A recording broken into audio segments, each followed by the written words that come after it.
Here we are doing the song until I wait for the yellow sign to come on, confirming that I'm live, and I'm live. Hi everyone, it's Kristi, and welcome to another hangout that is very much, hey, what is this on my feed? Kristi didn't say anything about doing a hangout, but I had the opportunity to get a guest on that I've been looking forward to talking to for a while. Actually, not so much talking to as much as listening to. So I want to give a warm welcome on to Stercore Dominus. Is that the correct pronunciation of everything? Yes. I'm just gonna call you Stir. That's fine. Yeah. That's fine. But where that comes from, if you're wondering, is Latin, and it's Latin for master of shit. Oh, nice one. Okay. Yeah. I thought of just like being like really outlandish and pretentious, just in the same vein as Sargon of Akkad, to be honest. Like, and I just thought that, you know, everyone else is being really, really pretentious with their names. Why shouldn't I? And I just do it as a parody.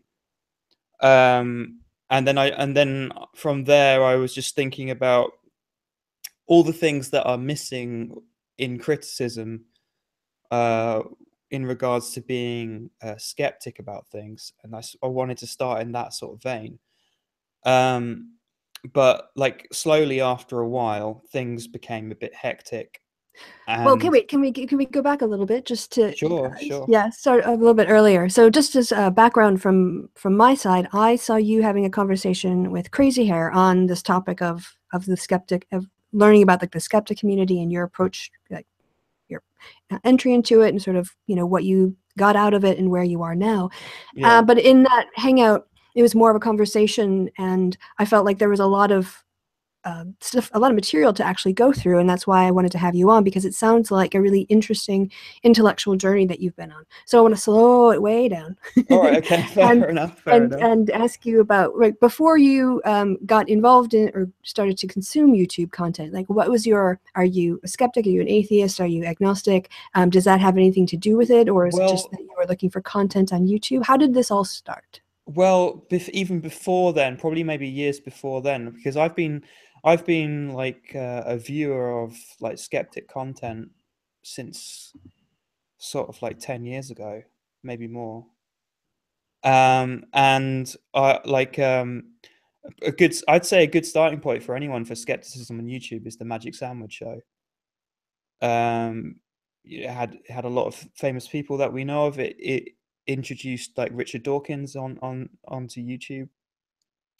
It introduced Aaron Ra, who was very good at like debating creationists and Christians and coming up with really good counter arguments. And you had I can't remember, a few other people, and I took part in the Great Debate community for a little bit as well, which is a group of people, small group of people that always constantly talk about the existence of God. And therefore there would be loads of arguments, and that's where like people like G-Man would pop up and just spew constant bullshit, like at the top of his lungs, like a Republican filibustering. Yeah, he was a bit of a nuts. He was a bit nuts. So like you'd have all these like really cool like debates, and everyone was doing some sort of back and forth, and really it was constant. It was nearly every night actually, and it gets addictive because you get to meet people who are like-minded. At the same, and then you form your little tribe, and then you go against another little tribe that's, you know, espousing fairy tales and stuff like that, and then you have a go to see if your arguments stand up, and then you learn more and more and more and more, and it gets addictive in some ways. So that's what I'm used to.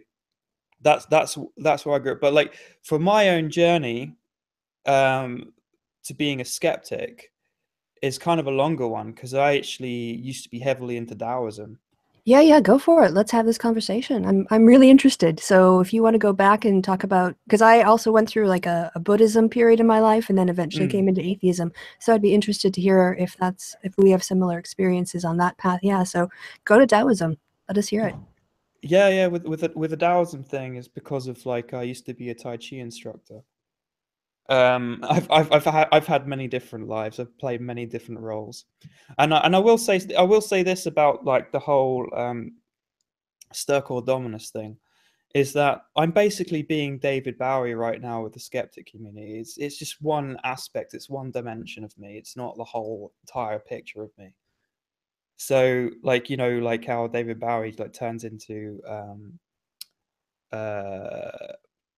you know, I think I can't remember. Like he turns himself like every decade that he reinvents himself, sort of Like thing. It's Ziggy just, Stardust, kind yeah, of. that's it, Ziggy Yeah. Stardust. That's what I was saying. You know, I'm basically doing that right now. It's just not. It's not full. It's not like 100% me, but it's just one dimension of me. And there's a lot of other things. As I said, with the Taoism thing, that really intrigued me because if it was sort of like the only, I'd say one of it's not a religion because people confuse it with the religion. It's more of like a philosophy of like how to live your life and in harmony with nature and all that sort of stuff. And it was appealing to me as a sort of like a young sensitive hippie type. Um, and from there, I sort of like and then I had a friend that was just saying like, well, what about this? You know, what about the existence of chi and stuff like that? And he was basically like grinding me, basically just telling me like, you know, you're wrong, you're wrong, you're wrong. Here's the scientific evidence to prove that you're wrong and stuff. And I was just like slowly getting weaned off the mysticism element of it. I still have like romantic ties to it, and that's why my picture of my avatar is Lao Tzu, because of Yeah. the yeah. I have a very similar, like I was a Tibetan Buddhist, well, New Kadampa tradition, which comes out of Tibetan Buddhism, also very mystical, and also very much more of a philosophy, as opposed to, you know, belief in God. And I too eventually just walked away from all the mystical stuff, or saw how things like Tantra were not actually as mystical as people made them out to be. They actually can be quite practical in terms of, well, I don't want to get into tantric practices right now, but it sounds a lot more sexual than it is. Actually, normal tantra is quite boring. But yeah, It's and probably the so same like chi sort of vein thing as well, you know. yeah, but I still have a lot of respect for the ethos and for the ethics, and also the practical approach to problem solving that I found in Buddhism. So it's not so much for me romanticized so much as I carried with me all the things I found useful, and they inform my worldview very much in terms of tying to humanism in a lot of ways. Yeah, yeah. I mean, with the Taoism thing, I liked it because it didn't impose any sort of right and wrong. Like with a lot of religions, like for example, Christianity, it tells you explicitly what's good and bad. And I like the sort of like ambivalence of like you're learning through your own experiences, and you know you're gonna fuck up. And I like that sort of thing. And like with the Buddhism thing, from the takeaway that I got from that is that, you know, you're always dealing with suffering, and everything's about suffering, and you need to be grateful. Whereas with the Taoism thing, it's sort of like you just learn to go with the flow and learn to like adapt and sort of like with to cite Bruce Lee, you know, to be like water sort of thing. You know, it'd be like water and swerve around the rock sort of thing, and just, you know, that really appealed to my personality. In just do Taoism, Buddhism debates here, but my take on Buddhism and the issue, the translation of suffering is a bit unfortunate because it's probably closer to discomfort. Life always will have discomfort. You'll never have a moment in your life when everything is perfect, and even if you get your job and your relationships and your finances perfect, that'll probably last for a little while, and then something will change. And so the idea is not to grasp or even long for this perfect state, because one, it's either unattainable, and even if it's attainable, it'll be brief. And so instead you should comport yourself to accepting things. So, you know, one of the things the teachers would say, if you come home and your house is on fire, your house has a problem, you don't have a problem. You know, like, but the extent to which you impute my house, my things, is as much of the source of the frustration. You know, if you don't have deep ties to your objects, your possessions, then your house being on fire will be an inconvenience, but it doesn't have to, you know. And then that's, you know, in the light of Houston and other great disasters, that might sound a bit flippant, but it is true that in terms of how we comport ourselves to a situation, we have a great degree of control over how we react. And that's not to say it's your fault if you get upset. If you get very upset, then that's something to work on and practice. And then the next time you come home and your house is on fire, oh, I've dealt with this before. It's not as bad as I think it's going to be. I can be a bit more calm. So I guess that's a way. And in that way, I see parallels there between being like water and being flexible to move around situations, understanding that suffering or discomfort or disappointment are inevitable. But we're kind of, yes. So just to throw that out there, I didn't want to talk too much, but that got really yeah, interesting. I was just going to bring it back to the topic, like with like the reason why I have my avatar like the way it is just a reminder from where I've come from, basically. I have a tattoo for that. But yeah, like I just thought I'd use that because it's just a reminder of, like, you know, how I've evolved to being skeptical of things. Yeah. Okay, so we had that point where you yeah, go ahead. I was just gonna say, you're coming out of Taoism, you've got this sort of approach, and then how does that carry forward? But I interrupted you. My apologies. That's fine. That's fine. I mean, like there's a lot of things that I don't know about because of my field. My field of expertise isn't in like social relationships, social science, and STEM or political. But I am interested in like developing a sense of awareness about things and knowing them in a bit more detail than the average person. So that's what I'm interested in. And I as for me developing interest in like the skeptical side of things and how it gets to, you know, places like with listening to Sargon and stuff like that, I think that was just because of I really like Thunderfoot, because Thunderfoot did do a lot of science stuff, but at the same time Thunderfoot's responsible for all of this bullshit at the same time because of his hyper focus on Nita Sarkeesian. I used to be a big fan of Thunderfoot too when he was doing his creationism videos, because I was debating fundamentalists and creationists at the time, and I would cite and give those links, you know, constantly. So I understand that, you know, initial identification with a member of a community that later on you're like, I really like your other stuff. Well, I still like Thunderfoot because if he actually goes against the grain when he knows when he sees the warning signs, and I respect him for that. I can't say the same for a lot of other people, to be honest.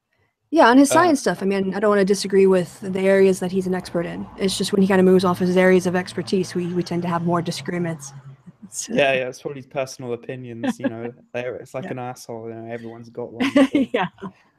So you knew Thunderfoot stuff, and you were familiar with it. And so your kind of other channels that you became aware of, and how and where the other channels they led you to.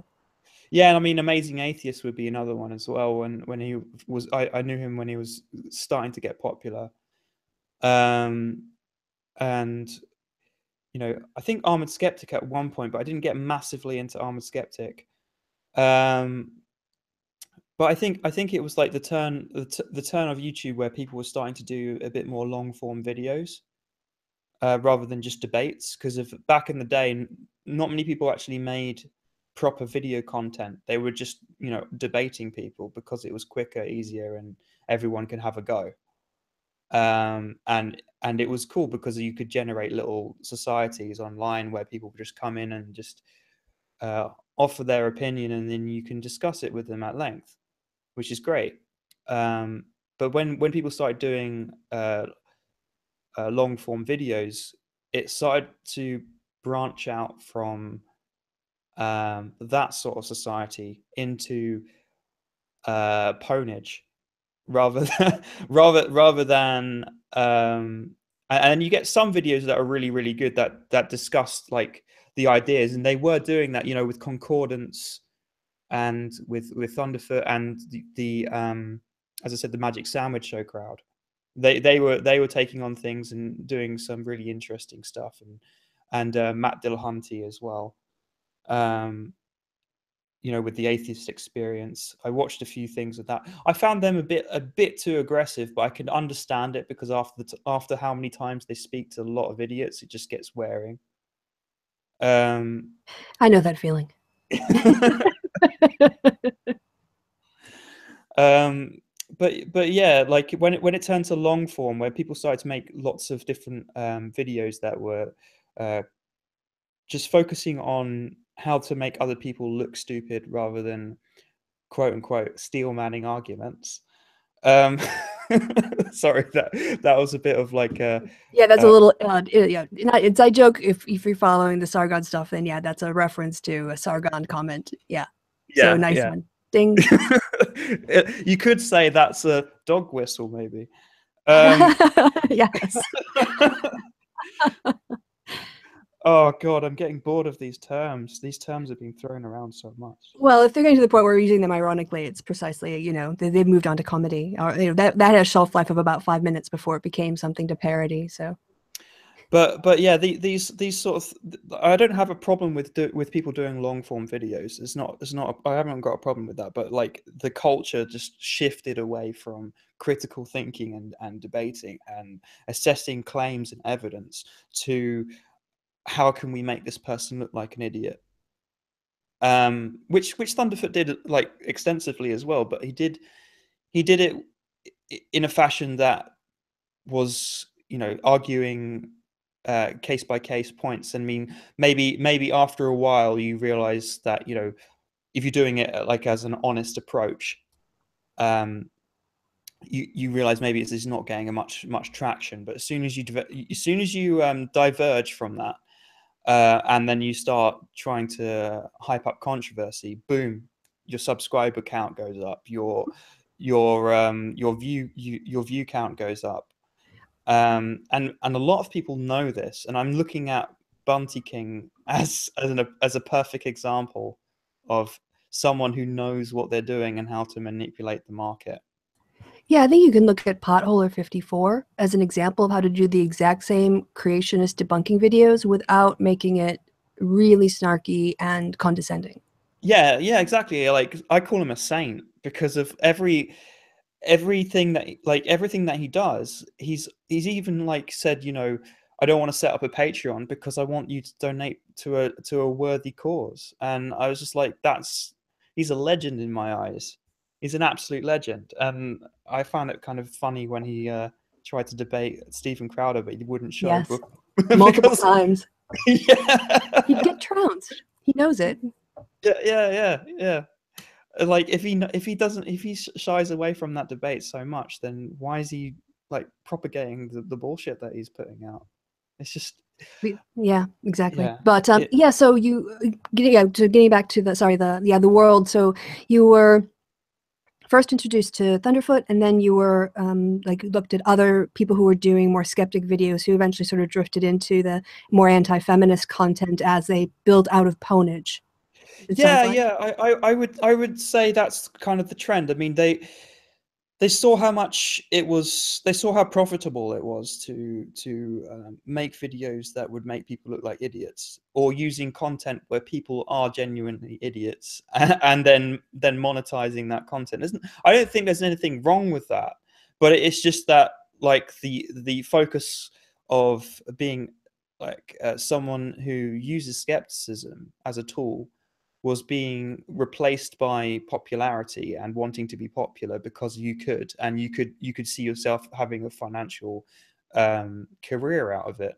Whereas I think most people, when they were first starting YouTube, when YouTube was being slowly developed, was that they were doing it as a hobby, and because they were doing it as a hobby, they could actually focus on what that hobby was rather than trying to build an audience that generates income for them, and they have to constantly do that to remain relevant. And this is why some people will always constantly attack Steve Shives, because if they've run out of ideas. And like I've seen it with Jeff Holiday, I've seen it with lots of different people, they just go, well, I haven't got anything to do, so oh, I know what I can do. I can rely on videos that can attack Steve Shives as a source of income or something to keep my sub count ticking over. It's really moved away from Hitchens. And Yeah, you're telling me. because this is, I think, for that first generation of people who kind of came up watching Thunderfoot and watching things like the Atheist Experience, they were watching Hitchens pwn people, left and right. Even there's, like sort of video of Hitchens crushing so-and-so. And they got that part of it, but they didn't get all the education and thought and critical analysis that he was doing behind it to make the pwnage. And so, yeah, you're right. They end up just kind of going for caricatures and straw men and, setting them on fire from time to time to the great delight of their audience as just more fodder for another Patreon video that they can then collect money off of. Yeah. It's just like I'm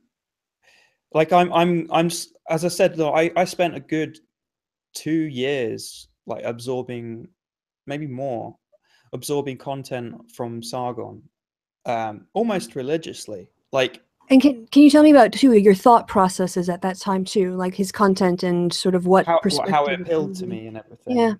Yeah, what appealed to me about it was that um because I'm staunchly an egalitarian. Like, I would take issue with issues on both sides of the fence when it comes to, well, any side of the fence really, when it comes to like sexism, racism, any of that sort of stuff. I mean, as long as it's legitimate, because I'm also tired of people throwing it about willy nilly as well. But like, because I saw this lot of rhetoric that these guys were finding, and they were actually sounding like authoritative about their positions, and especially Sargon, he likes to think of himself as an authority on the subject, and I think that's a detriment to everyone's. I think that's a detriment to his viewers, to be honest, and that's something that I have to take personal responsibility for taking him as such. But at the same time, he props himself out as such. So it's kind of, I think it's both 50-50 split on who should take responsibility. But like with I'm just trying to think. Hold on a second. I just want to put the light on because it's getting a bit dark here. Yeah, no problem. Yeah, so those in the North America, you probably have had your clocks changed today. I called back home to my family, and they were saying that, they got to sleep in an extra hour. We went ahead 2 weekends ago, I think it was. So it's already a bit darker here for us than it normally would be. I'm back. So I just been nattering about the time change. So Okay, yeah, but where were we? We're saying like how I got into watching like people like Sargon and things like that. Well, because of like I had something. I don't want to go too deep into my own like personal history because I don't want that out there.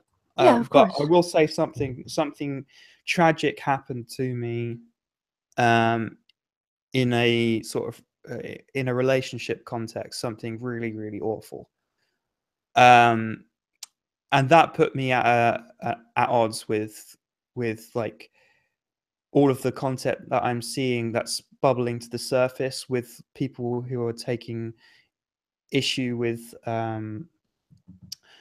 they're bringing up like sort of feministy talking points which were really not like helping like how I was feeling at that time, and they weren't really addressing how someone who can be male can be treated unfairly. Okay. And I felt because of that it was just like it wasn't helping my current state of mind, where I was just seeing all this constant like influx of feminist narrative that wasn't addressing like the inequalities that maybe men could go through at the same time. And then I was like constantly being barraged by people that I was meeting out in public, and they were telling me, well, if you believe in equal rights, then you're a feminist. And I was just like, hang on a minute, the clue's in the name. It doesn't really like equate to equality in my eyes because of like otherwise, you know, you could be an egalitarian. I know you might disagree on that because of your school of thought, but like it didn't equate to me logically to take that stance. I mean, if you're for equal rights, you take issue for both sexes on different cases. That's the way I see things, and I think it's kind of sexist to take a stance and say I'm a feminist, and then you claim to care about men's rights. I don't necessarily see that as equality or being on parity. Okay, as long as we brought it up, because I can be kind of quick about this. I think Yeah, sure. the difference in our perspective is that you sort of see egalitarianism, at least from what you've described, and feminism as sort of two different boxes that you Yeah. check one or the other. Well, Yeah. yes, Or you. because Okay, it sorry. Go ahead. just because of like egalitarianism or encompasses issues both for male and female, not just like the sex thing. It encompasses any sort of inequality. So in my okay. Yeah, I Not want just you to finish. Yeah, I want to make sure I understand you. not just sexism, but like racism or like any sort of like um uh any maybe like income inequality just because of certain people are getting paid too little or something like that. You know, like it's trying to aim for like an equal playing field, basically. Right. In my perspective, I would see egalitarianism more like as the, let's say, the base of the tree, the trunk of the tree. And it's the fundamental principles, it's the core philosophy about human equality. But egalitarianism, in and of itself, in my view, it doesn't philosophically have the ability to actually solve the problems because the problems themselves are structured by society based on things like, let's say, ethnicity or sex or gender identity. So what I see is egalitarianism is sort of the base, and then like feminism would be a branch of that or a lens. It's egalitarianism applied to the issue of sex. And I agree. Feminism was initially about, and is still in many ways about, women's unequal status in society in general because of the way that the movement itself emerged in relationship to the state. It was looking at the power and the role of the state in terms of defining and limiting or negating women's existence or rights. And so then as you go on, I think the way that as a feminist I can also be an ally to men's issues is by being intersectional. Right, so I would take the issue of domestic abuse. Domestic abuse has existed since, I think, before we could have writing. You know, violence has been part of human society and all animal societies. It's an outgrowth of our primitive history. Yet it was women and children who are disproportionately impacted by this, but they weren't represented historically in positions of power, either in religion, where this could be spoken to, or in the legal system or in government. It was the abusers who had the power, and then it was legal because it had always been okay to hit women and keep your kids in line. The Bible says, you know, spare the rod, spoil the child. So this inherited violence really wasn't given a voice in a way that actually made a system pay attention until we had democracy. And then we had the first wave of feminism, and then second wave feminism. Women who were abused actually had legal standing. They could vote. They could act on their complaints. And then because it was women who were doing it, it came exclusively out of a sort of a woman's experience. That's where the first theories of it came out of. But then I think that's the nice thing about intersectionality. Intersectionality is another lens that you then put on feminism that is grounded in egalitarianism that says, okay, not everybody who's abused is women. So what do we do for men?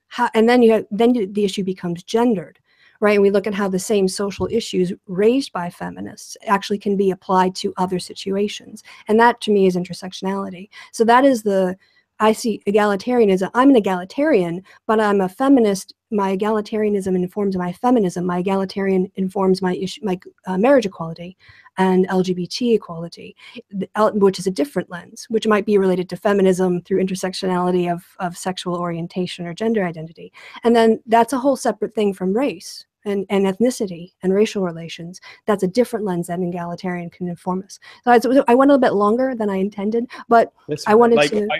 I was just going to bring it back and say, like, there was a point where I would have friends around me and they would know not to say the F word. Triggered? Well, kinda, but what would happen? It would just be like, you know, I remember I could list off lots of things where points of disagreement, which would make a lot of like regular people think about what they're saying. Now I have to say, for the first time, you've gone snap, crackle, pop. All right, so, well, I'll refresh. All right, and while you do that, I'll explain to the viewers what's going on.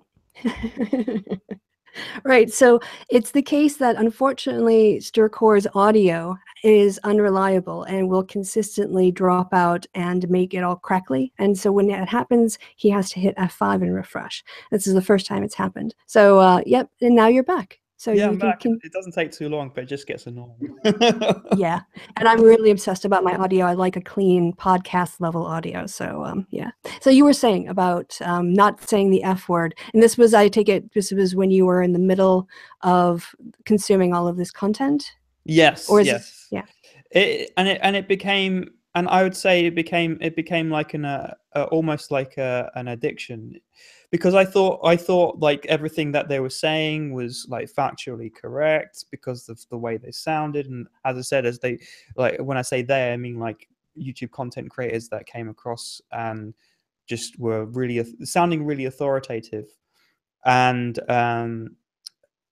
but they would present good cases, and I thought, you know, I thought they were being rational. And when you try and look at these and assess them, well, now with my eyes, and I'm not like as emotionally attached to this sort of thing, I'm just thinking, well, what is actually true, and what kind of evidence have they presented for their argumentation?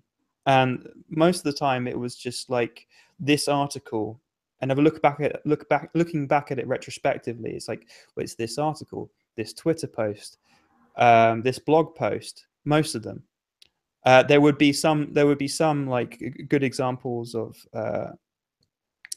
I would say, feminist biological denialism that would be happening as well. That being presented by people like Gad Saad. Sometimes I do have issues with him now, though.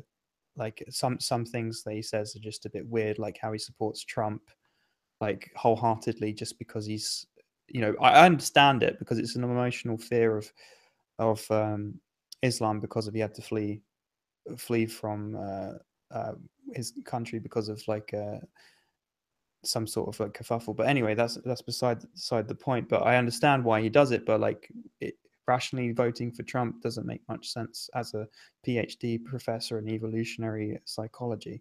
Yeah, pretty much. It doesn't make much sense to me. But like, they were making good arguments about how like feminists were denying biology, and I still stick to that because of like my bottom line and my estimation for standards will always be the scientific method. Yeah, I have pretty big problems with there's a word for it in feminism, the kind of feminism that's sort of essentialist kind of things, like women are inherently this, men are inherently that. And there are also people on the other extreme who say, you know, a gender doesn't, or whatever, sex doesn't exist. And you know, those people are criticized, you know, by feminists as well. So it's yeah, I'm just going to do hashtag not all feminists. But and I guess I'm going to throw this out because it came up in the Hangout, but this was probably also the period where you didn't too much care for me either. Yeah, well, it's just because of like, I don't want to make you feel bad, but I think it's you know, it's important in terms of like why people, like, I think it's good that we're chatting and we're chatting and we're able to disagree, and so it's just, if you don't mind me bringing this up, I just thought it was kind of interesting. Yeah, I mean, I did put you in a video which had bearings like sort of like reaction to you in it, and I do apologize for that now, but like at the same time, like I will say one thing that will probably kind of like, I hope you can see where I'm coming from. Like when you did that collab video with all these other people that were labeled as SJWs, I found your response to be very, very like condescending and snarky, and it I just that just rubbed me the wrong way in some ways. That's So, okay. I mean, I get that. You know, it's not like I haven't heard that critique before. I would just point out that the same tone is praised in Dachshunds and praised in Hitchens and Thunderfoot sometimes. yeah. And so I get that. Also, Smug Life. Someone had like a picture they drew of me with my instead of love and hate, it said Smug Life, and I think they meant it as an insult. Like, oh, that's pretty good, and they're like, no, you're supposed to hate it. But yeah, I mean, I think that's, I'm not going to say that that's not a valid critique. At least in terms of how people perceive me, it could be if you don't like me, that the tone can come across as quite snarky. Whereas, you know, I was thinking more of being a bit ironic because of the kinds of questions I was asking. But I'm not going to sort of dispute that if you had that reaction, that, you know, I'm not going to say that was in any way an invalid reaction, or you shouldn't have had it, or other people haven't. So I'll put my hand up to that one, I guess. Yeah, and I did absorb quite a lot of bearings content as well, and because it was fun, but then like, you know, I if I'm honest, I think it's fun for people who are, you know, in their teens and want to rebel, and you can absorb that content all day long and just laugh every time you see something like that. But then there is the sort of like darker connotations to that, is that you don't necessarily think critically by absorbing that kind of content. I mean, he's there to entertain. He's never put himself up as anything more than that. And I totally understand the context of it, which is fair, because I think that's much fairer than, say, Sargon, because Sargon props himself up as an intellectual. But you're still communicating information to people. You know, John Oliver does that with his humor. Jon Stewart did it with his. You know, doing this, presenting things through a lens of humor should make the audience more receptive to the message. And the real message is the content of the video. The comedy is the medium through which it's conveyed. I think it's Alan Watts who said, you know, you can never get someone on your side without laughter. So, you know, because and I know that I know several people who were sort of pushed back on Eli Bosnick's appearance on Sargon's stream because he didn't push back on a lot of things that Sargon said, and he was quite soft. And my comment to that was, Eli wants to get to people through humor, and you can't make people laugh when you're arguing with them. Yeah. And so that's the same kind of point. Because as soon as you make someone laugh, you've got them, and it'll make them think. That's the only way you can get through to someone who maybe not be politically savvy, or someone who's not like a researcher such as yourself. If you get someone through humor, then it will make them accept it, and then they'll start to think about the topic a bit more. It's just basic like human interaction. But like if you absorb like stuff like bearing, you're not going to develop a critical mind. You're not going to develop something that's going to make you question the stances. Sometimes he does produce some content that's all right, but like most of the time recently, like the slippery slope sort of stuff that he did with the gay marriage thing, that was kind of like, you what? Yeah, that was very interesting to watch the community react to. Yeah. Some people were for it, some people were against it, and then now everyone's under the banner of my free speech. I mean, free speech is very important, don't get me wrong, but people are hiding like hidden agendas inside that issue. Very much so. Very much so. And they're using it to promote any sort of like any argument, really. Like my free speech is under attack, therefore this. My free speech is under attack, therefore you know, fuck trans people with Jordan P. Peterson. You know, it's just, and then he gets 70K on his Patreon because he did that. It's just really freaking bizarre. Like people don't understand that freedom of speech doesn't equal freedom of consequence, and people don't understand that you know, freedom of speech doesn't mean having no principles. that's something that people that have forgot on this area of YouTube, is that having freedom of speech doesn't mean that you just discard all your principles for freedom of speech. It means that you should have principles that you stick to and allow other people to critique you, but at the same time you don't go out of your way to being a complete arsehole. I was watching Stuart Lee in his bit about, well, he often mentions the fact that about his politically correct comedy. The idea that, what we're seeing now is, I think we've been living in a society where we have had political correctness. And by that, I mean, it's been socially unacceptable to use bigoted terms, slurs, sexist slurs, those racial epithet slurs. I can't ever pronounce that word, so I should just say slurs. And with Trump and the rise of the right, and really because Trump has led the way in the media of saying just outrageously racist things. He is he's committed sexual assault. He described doing it according to Rudy Giuliani in Politico. Go ahead, look it up. The Hollywood Access Hollywood tapes. And when that political correctness is taken away, what you get is people on YouTube making videos with Nazi propaganda saying, I'm just asking questions. My free speech, right? Why can't we talk about these issues? We should talk about these issues and show that they're wrong, when that's just an excuse to talk about the issues to get the idea out to more people, or for people who already think those things to give them, here's another person who thinks like me, and expand their sense of acceptance and what they're doing is right. This is what happens when political correctness falls apart, really. The society. So yeah, I just want to finish that thought. Yeah, it's just like what I don't understand is why is talking about Nazis the hot button topic at the moment in sort of like the skeptosphere. It's so bizarre. It's not definitely something I didn't sign up to.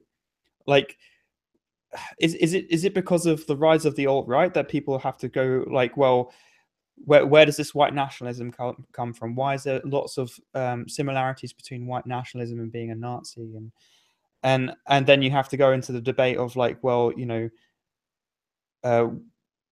what were the Nazis? And then you have to present all this information for something that should be not needed in 2017. Do you want my hypotheses as a social scientist? Go for it. I'm interested. It's bizarre for me. I'm just looking at it with my Frank Zappa eyebrow. I'm just looking at it just like, it's really absurd. Right. Well, sort of the same problem we have in the social sciences they have in the natural sciences with cosmology, in that we see things almost in the present sense. Our sense of time is pretty short, especially with politics, because politics is ongoing news. So we're looking at this problem today. I think the seeds of what we're seeing today were actually planted in 2008 in the financial crisis, when the global economy collapsed and a lot of workers were displaced, especially manufacturing jobs in the West and other traditionally male jobs that have been providing middle-class wages, despite, at least in the United States, several attacks on unionization. The seeds of that were put into place because so many people across the board lost their wealth. And especially you saw white dissatisfaction with their economic state. We haven't yet fully recovered. This malaise has gone on for almost a decade now. And when you have long-term economic disparity, it's prime ground for right-wing populism. It's exactly what happened in Germany in the 1920s, right? And then after the financial crash of 1928 especially. When you have these economic seeds already being planted, you see populism. You saw it in Greece, right? You had the most extreme situation in Greece where they really collapsed as an economy. And as a consequence, you had the Golden Dawn, their far-right party. They were part of the debate. They emerged much earlier because of the heightened, in my opinion, financial crisis going on in Greece. You add that how historically anarchy leads to fascism. Right. Yeah. Right. So then you have, at the same time, on the international stage, the crisis in the Middle East and Syria, and you start to have a flood of immigrants. Now, you already had issues of immigration because that's a natural right-wing populist talking point, right, is to be very nationalistic and to say we need to protect ours first. And ours means, you know, people inside the borders, and we need to keep out others so that we can economically prosper and take care of our own. That message rings really powerfully with people who have been long-term unemployed. Why are we giving jobs to people who are moving to this country when I can't get a job, kind of thing? All right, so these things go together. Then you have just reminds me of the South Park meme, you know. It took a jab. Yeah. Yes, Durka, yeah. Then you have the immigration issue. Not only in this case of where you had in Britain, when I was there, sort of, you know, 2008, 2009, 10, Eastern European immigration, which is where most of the Daily Mail ire was directed. You have an influx of Muslims, combined with the fact that in the radical parts of Islam, you do have an existential threat to the West. So this again allows the conflation not only now of an economic threat, but a threat to the way of life, the culture, the government, fundamental basic rights, Sharia law. All of this is then primes people for a reemergence of fascism, at least white nationalism in the sort of fascism where they want to create an ethno-state for white people and have, universal health care and great tax rates for white people and just put everything on that criteria.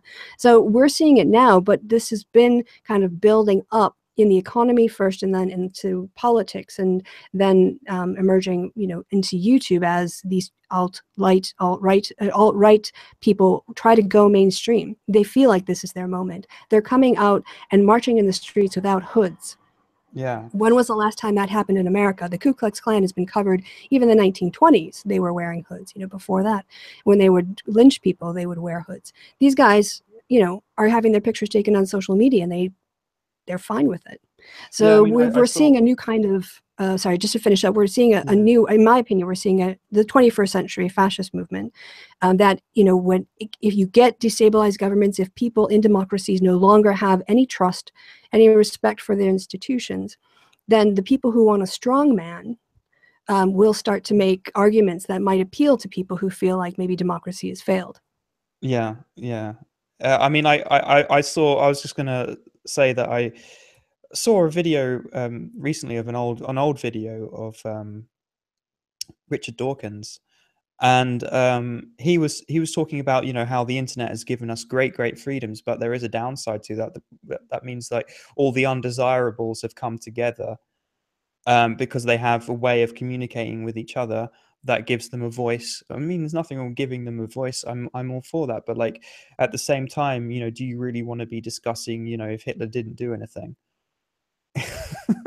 Yeah, I know, it's bizarre that I'm having to debate, you know, Nazi propaganda in the 21st century in public. It was when I had that moment of realization that I'm actually arguing with white nationalists, like my brain melted a little bit. It's just, how is this happening? But anyway, I mean, like, to go back onto the topic of the hang. Yes. A very enjoyable divergent or tangent, but yes, let's get back to the skeptic world before it went alt-right. Yeah. Well, I was going to do like what's the word for like history? My brain's not working today. Sort of like a timeline. Yes, a timeline of like how from when I started on YouTube to how I think now, and how I've kind of like put some distance away from that sort of area of YouTube. Sounds good. So what started it for me really was because what was watching the hangout with Harmful Opinions and Sargon, and Harmful Opinions made this really poignant point, which was that, you know, so you're saying there's an in-group or out-group mentality in, and I was totally thought that, you know, there isn't such a thing as the in-group in the sort of skeptic sort of circles. I wasn't really that close to it. I was just a viewer. I was someone that was just absorbing content. I didn't realize that there would be an in-group, out-group mentality that was happening. And this all happened because of the Candid debacle. I'm not sure if you're familiar with what happened with Candid. Well, can you, for anyone in the audience who isn't, I always make people explain something if they bring it up and they're not sure if people know about it. So yeah, tell us a little bit about Candid before you resume your timeline. If I can remember it correctly, but like, because it was 6 or 7 months ago, but like, with the Candid debacle, what happened is that people were taking people were taking on contracts with Candid, and they weren't being candid about it. Very nice play on words. Yeah, candid, the candid pun that keeps on giving. But like, they were signing contracts. They weren't being forward saying that they were being paid by Candid to promote Candid as a free speech platform, and that they didn't realize that the free speech part of it was actually shadow banning people without them knowing. And they kept promoting it as a free speech platform, and that's where Harmful Opinions took issue with it, because if he's very tech savvy and he really enjoys it when he finds a piece of information that exposes tech companies for silencing people, because if he's a vigilant person on that sort of issue. And he brought that up to Sargon, because Sargon was supporting these people and saying, hang on a minute, don't attack my friends, sort of thing. And then he was like saying, well, there must be an in-group, out-group mentality, because you can't see that they're blatantly wrong. And then from there, it just opened up my eyes and the veil came off a bit. And I was just like, yeah, there is an in-group, out-group mentality actually happening. And then when that sort of, meme entered my head, I could start recognizing patterns with loads of other YouTubers and how they acted and how they were. In my mind, I know it sounds a little bit conspiratorial, but there kind of is a bit of evidence to say that they were acting on with each other's interests in mind, and it was like Can you expand on that a little bit? Well, that brings me to the second part of why I sort of distanced myself, is that the way they were treating David Sherratt, or Spinosaurus Kin, or now known as Alternate Facts. Key piece of trivia there, actually helped him with that name. But like, humble brag. Humble brag. I humble brag a lot. But yeah, with how they treated David, because David criticized Sargon on how he was being he was like spewing apologia for Milo Yiannopoulos, and I used to be a massive fan of Milo as well. I would watch his university talks and everything like that, and just have a laugh, and took him as an entertainer, and that was it. And then I started, like, after a while, I started seeing, like, my bullshit meter, my bullshit like alarm going off as well, with the way he talked about, like, his Catholicism and abortion, and how he treated, like, gay people aren't born that way and stuff like that, when there's plenty of science to say, like, parts of the brain are certainly enlarged when they're like, when they're homosexual. This stuff, there's like information out there that you can find that proves that sort of stuff. And I used to watch him, like, as religiously as I would absorb other content, such as like Bearing and Sargon and Amazing Atheist, and a few other channels that I can't really remember right now. And as we know, Milo got caught for his, like, defense of not giving the police the pedophile's name. And rightly so, David pointed this out. Then David directed a video at Sargon. Then Sargon did a video back, just like trouncing him and saying, "How dare you?" Blah blah blah blah blah. Then there was back and forth, and then all of a sudden, like, people like Crown T were not being friends with him anymore, and Vernaculus weren't being friends with him anymore, and a few other YouTubers weren't being friends with him anymore. So there was this mentality of, like, there's a clique happening. It just felt all a bit like ominous, and it felt a bit all like they're all acting at the same time, doing the same sort of response and giving him the same treatment. And it felt really, really bizarre. And I didn't think that these people were like that. And it just made me like lose all respect and just be like, well, they're not exactly thinking independently as much as I thought they were. All because of like someone did the right thing and said, well, hang on a minute, you're defending a pedophile, you're defending someone who like who won't give up the name of a pedophile, and then laughing about very young boys being abused. Sadly, your mic's just gone a bit crispy again.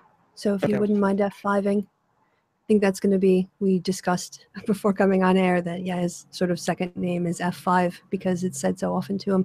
By the way, for those of you who are watching, when we come to the end of the Hangout, we will have time for questions. So don't start typing them in the chat now because I'm not looking at the chat.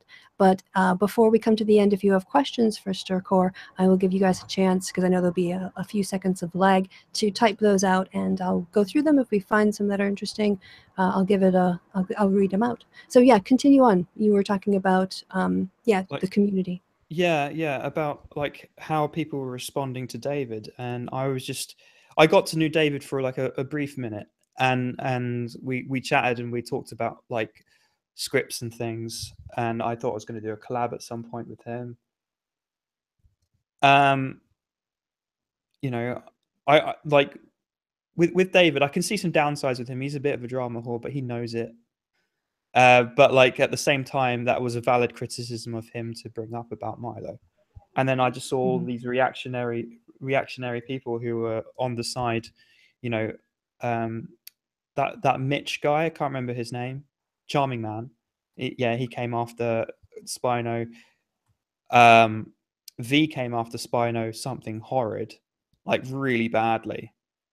And like it's a bit of a gray area to talk about, but like I'll try and be brief about it, because what happened with V was that for just for point scoring, and I used to like listen to V when Sargon did his tabletop games, and I thought they were pretty fun and enjoyable, to be honest. Because they weren't political. They had a bit of like feminist bashing twinge to it, but like it was fun and enjoyable and imaginative. But that's where I knew V from, and V started attacking Spino just to appease Sargon, because anyone who attacks Sargon, he's like a lapdog, and he will go after you. Just to prove his loyalty or something. I don't know. He's a bit backwards, V, I think. But with V, he wanted to share information on David's girlfriend, who's currently an ex-Muslim living in a country where she could possibly be really, really hurt for being exposed as an atheist. That was actually my first interaction with V, was to get in his face and say, take down this tweet because it's doxing her, it's unsafe, just take it down. And he and Kristi and I went back and forth with us, just basically pleading with him, asking him, please take this down. You shouldn't be pro doxing. And yeah, that was actually my first real like digital life interaction with him, was over that issue. So he decided to promote his video to 60,000 of his subs, or 70,000 of his subs, with the country of origin of where she lived, because you may think that the country of origin isn't a big deal when you're thinking about doxing when you're living in a Western country, but when you're thinking about being an atheist in a country where you could be possibly beheaded or whipped to death or stoned or whatever, it is quite a big deal to leak that information. And the other thing is, it's not like the only information that was out there. Governments have access to people's travel patterns, their residence, what things that they applied for. They could triangulate information. And that's the thing that we were objecting to. It's, this is an out of context this is, you know, there's a reason she didn't put her information in her profile, because she doesn't. Yeah, so it was highly irresponsible to do that. And then that wasn't enough. They went on a stream with Andy Warski, Bering, and himself, and then did the whole thing again. And I lost respect for all of them as well. Just, you know, signal boosting to another maybe 200,000 or 300,000 subs, and then people with another 300,000 subs, signal boosting this message of where she could possibly belong. So I had to go at him like properly, really, really hard, because I was just thinking like I wasn't thinking like SJW versus anti-SJW. I was just thinking about there's a human life involved. Like, why isn't anyone calling him out on this? And another thing is that I went to Jeff on this, Jeff Holiday, because we were in talking terms then. And I said, like, what, are you going to do anything about this? Are you going to call him out? And people like Uzulu as well were asked to call him out. And well, he just did this huge mental gymnastic backflip over like him being called out by AIU is a really bad thing. And then apparently V doing similar thing to an sort of like an ex-Muslim is okay. The whole community just didn't give a fuck, and they all banded together. Jeff came out publicly and said, "Oh, I supported you, David." Blah blah blah blah blah. When I've got messages from him saying that he doesn't give a fuck, he didn't care. Like, so he's got a public face and private face, and I feel I was just like shocked by that as well. Like, I think his words were along the lines of like, this person is annoying, so therefore I don't care. And then everyone going, yeah, V is a bit of a scumbag, but we're not going to do anything because, you know, it's David. And I was just like, dude, this is fucking out of order. There's a life at stake, possibly. And no one batted an eyelid, and I was just like, fuck it, I'm done. And then on top of that, I had a massive long argument with V, and V basically threatened to sue me. He said, "Oh, you know, I'm gonna get the police to triangulate where you are and send you like a serving letter." And I just laughed in his face, all because of I disproved him, because he didn't have the information. He said he hired an investigator to get the information, and I was like, well, you know, can you give me your source? And he goes, here's my source. And I was like, well, that doesn't tell you anything. And he goes, oh, it's a lucky guess then. So he didn't hire an investigator. And I debunked him of where he got his sources from. And then because of that, he was pissed off and he said, I'm going to sue you to shut you up. And I just laughed at him, because I know that's not how it works. So, you know, and true skeptics, when they're presented with evidence or they're pointed to the fact that their claim isn't supported by evidence, the right thing to do is to change your opinion, because you should be evidence-led. That's what, that's, you know, even if it's not something you're particularly happy about, it doesn't really change the fact. You know, you still have to deal with that evidence. And it's, yeah, this seems much more like a high school clique. Yeah, than it is. a skeptic community. It is. And like, coming to this realization is just like, how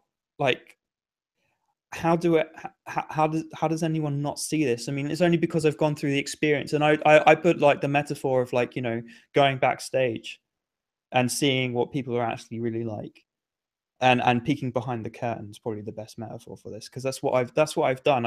I've briefly entered into this YouTube like scene. I got quite a bit of attention. I made a few waves. I must have impressed Thunderfoot, because he retweeted me a few times. And Harmful Opinions retweeted me when he had a Twitter account.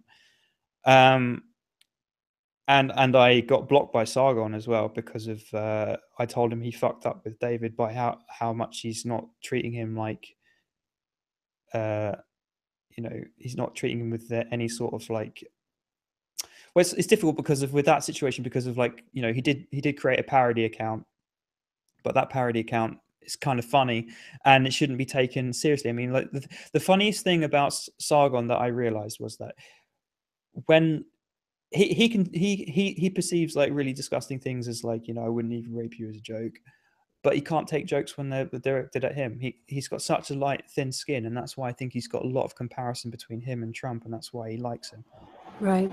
But On that point, I think people tend to overlook the fact that David actually, he sort of escalated his critique, right? First, he said something on social media, then he made a video about it, and he wasn't getting anywhere. And so the next thing you do is sort of lampoon. And so I think that was his escalation, was because Carl kept ignoring him. He was trying to get the message across, and people kind of came in at the parody account and forgot the other steps and made him look like a dick, when really he was going, look, listen to me. I'm trying to get your attention. And yeah, it might have, you know, the parody account might have not, people can argue whether or not it was a good way to go about it, but it at least kind of brought things to a head between them, and it drew a clear line. And then, as you said, people chose sides, and they kind of surprising which side they chose. Yeah. And you know, ever since like David sort of like calling out of Milo, there's been just like a massive like possible order from on high. I'm not saying it's like legitimate, but the way people acted and carried out their actions kind of like it seems that way. Do you see what I mean? I think so. Yeah, because it's like I can't prove that something like that actually happened, but the way people acted, I can say, is very clique-like.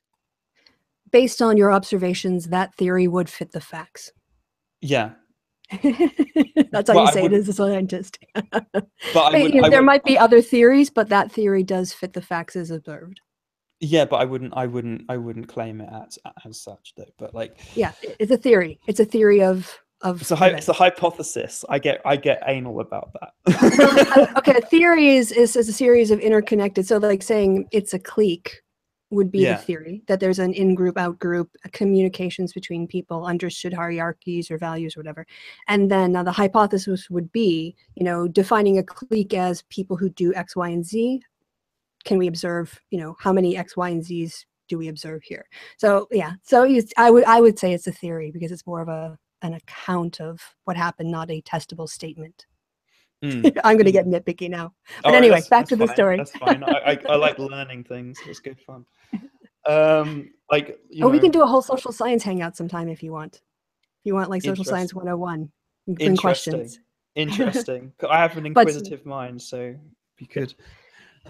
But yeah, to go back to like other things that made me go, what the fuck? I think, like, as you know, because of like you did a hangout with Skeptic Feminist Show, and what happened with that, and the hangout that they had as a response to it was, it wasn't even like 5 minutes after the news. Well, it was about 5 minutes after the news, but like, you know what I mean, as a turn of phrase, it's just like, it wasn't, there was no consideration, nothing, just because of he was a male feminist, he was fair game. And pretty much, yeah, that was the whole point of the hangout, was to lampoon male feminist shoots female feminist. Yeah, and they didn't understand the ramificational consequences of people who are actually in their circles, and they've debated before, so you know that surely they would have some sort of like dignity and humanity in concern for the person that's remaining, as well as, you know, possible sympathies for Russian Deadpool, because of he might have had like an episode or something like that. I don't know what actually concurred. I don't know what actually happened, because there was rumors about him having like a PTSD episode or something like that, but I don't know if that's got any validity or not.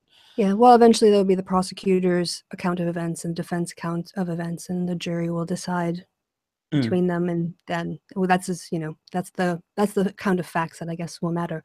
But you're right, there's a phrase that has been burned into my brain when I made the mistake of tuning in to see what they were talking about, and Carl said they weren't part of any community that I care about. It's the us versus them mentality that I really, and laughing at people who have been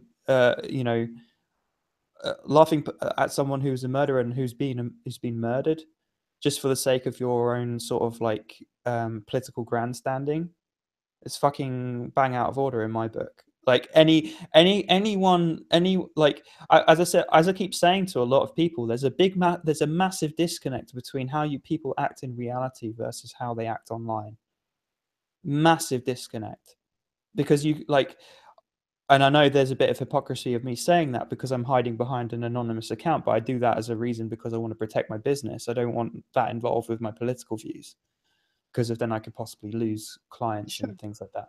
Of course. But like, I understand. I just see there's a massive like divide between how people react in public and how people act online. If there was a public open space with regular people who saw that, they would say exactly the sort of things, or that Thunderfoot's reaction was. They would say the same sort of things that I'm saying to you now, that it's just not, it's not acceptable. It's not, it's something that doesn't really occur in regular day-to-day life.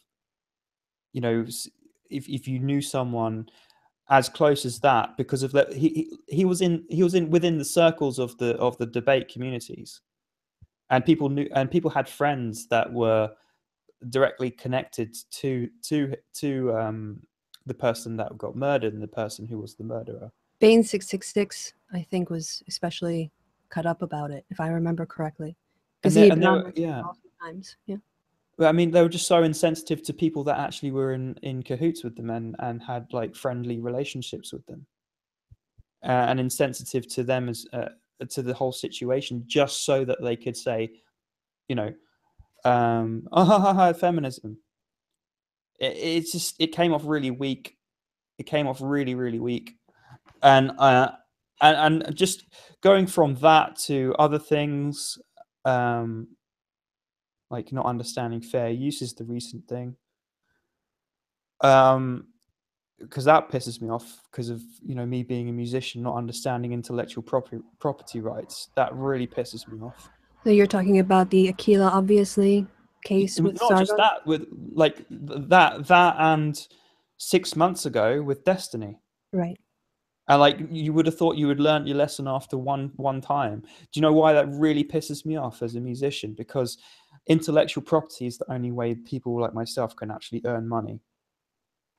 And for someone not to understand that and take advantage of that, just for the lols, really pisses me off. It would piss anyone off who's in my industry. Like, seriously piss them off. Like, if I write a book and someone else starts selling that book with a new cover, and I would have to hire lawyers, I would have to hire people that would actually take this seriously, and I'd have to recoup all the money that they've made out of that book selling. Or if I know what happened. Oh, I'm sorry, you finish, then I'll go. Or if I it's the same as me producing an album, and someone else just gets the album and changes the title and changes the cover of the album, and then they start selling it. I would be fucking livid. I would have to do everything within my power to recoup the damages they've caused, not only to my branding, but to me as a person and to my artistic integrity. I would go after them with the full force of what's possible. And people don't understand that when they're just teens watching like infotainment. I think she certainly has done all the things you would have done in her situation. I mean, at the same time, you could say, on the flip side of it, to play devil's advocate, you could say that she's being opportunistic to shut him down. But yeah. but so what? Like, the law's there for a reason. Right. Well, first of all, do you know how the case is, the most recent developments in the case? Yeah. He decided not not to show up or not to take it seriously. And it's basically like, I was just thinking it's the same as having a debt collector at that point. You know, if you refuse to pay attention to someone who's saying you owe some time or owe some money, it's just going to get a lot worse, and interest's going to happen. It's time to hit F5 again. Yeah. And while you do that, yeah, so the Aquila obviously case was a situation where Carl had taken a video. He took a chunk of clip from the start, from the end, had no voiceover, no transformation. He put those two clips together, gave it another title, and put it up on his channel. And she sent him a DCMA claim to take it down. YouTube took it down. Then he filed a counterclaim saying that he had fair use rights to use it. Then she sued him in federal court, because part of the thing that happens when you file a counterclaim is that you're, one, agreeing to try any case where YouTube is located. So normally that would be California, but she filed in New York. The venue could have been moved, but that was where she resided. Then you also say that I'm sort of attesting that I actually have this right. So when it went to court, Carl would have had sort of a burden of proof to demonstrate that his work met the criteria of fair use. And I think it was going to be a very difficult case to be made, because if you think about fair use law is really being done on a case-by-case basis, there's not a lot of legal precedent. So this could have been a precedent-setting case. And if the judge had decided in Carl's favor, then I could take Disney's movies and take clips of them, and put them together and just give them a slightly different title and monetize that. And I can't see how a judge would allow that liberal of an interpretation of fair use as just saying my audience understood the meaning of the title and therefore it was transformative, which is really the only case he could have made. So anyway, getting back to your story, unless you want to comment on that. Well, just to say something on transformative content, the basics of it is if you even said blah blah blah blah blah, that would count as transformative content. you could do that and upload something and say blah blah blah blah blah all over it, and it would be transformative in nature. But the thing is he didn't even do that. Exactly. He didn't even do that. Like, but the thing is though, if he even if he did that and the original content creator wanted to argue that it's not under fair use, there still would be a case for it because of the amount of transformative work was kind of lame. You could argue. Yeah, it's fair use is a defense. It's a legal defense. It's not a rule of law. It's only an argument you can make if you're sued. That's the But yeah, I think you can understand why anyone who abuses intellectual property pisses me off. Yes. Because because not many people know who I am, and I'm a musician by trade, and if people, because of the way pirating has gone, and how everyone pirates, movies and content and albums and things like that, people like myself aren't making that much money as they used to anymore.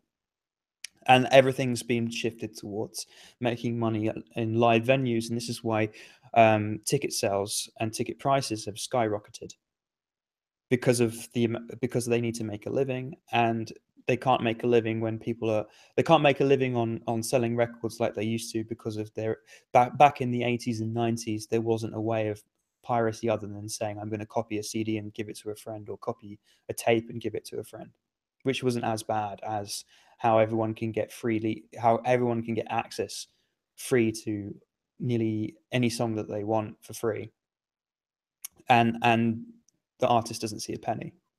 So when anyone violates intellectual property, I take it personally, and I don't want.